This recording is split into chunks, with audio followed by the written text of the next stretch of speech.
Welcome. Let's take a look at how to export data from Workbench, part of Akoonu's RevWorks platform. So to export data, you go to the Workbench and you go to your view. You can export from any view. And there's an export button.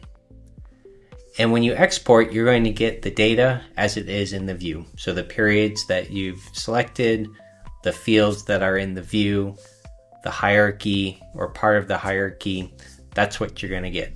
So when I click export, I'm going to export my view, current forecast. And I have three options on how to export. I can do top level export, or top level only, and that's going to be a matrix format. So if I export that, the result is going to look like this when downloaded and opened in Excel. So this is for the forecast owner, Guy Smiley, that was me. And I get the periods going down the left that were in the view and the fields going across that were in each of the periods. So you get this matrix view when you select top level only. The next option is direct reports. So if I select direct reports, that's going to give me that top level and the subordinate level.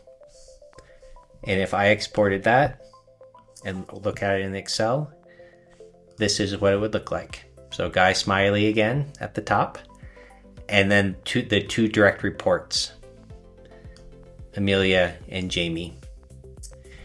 Now I've got the data going across. So for the first period in the view, which was April, I have each field from the view as well. So I have my April data for each of the users that were exported.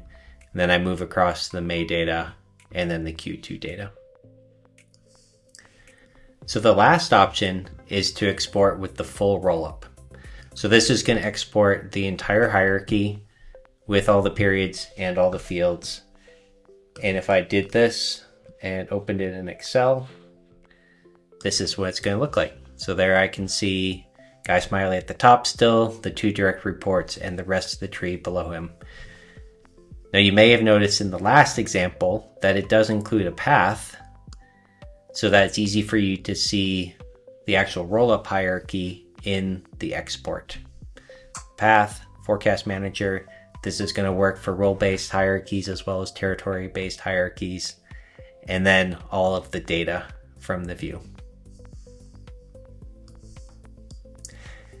And the last thing is that when an export takes place, it does save a copy in your files inside of Salesforce. So you can always go back and check there for previous exports. Thanks so much for joining me today.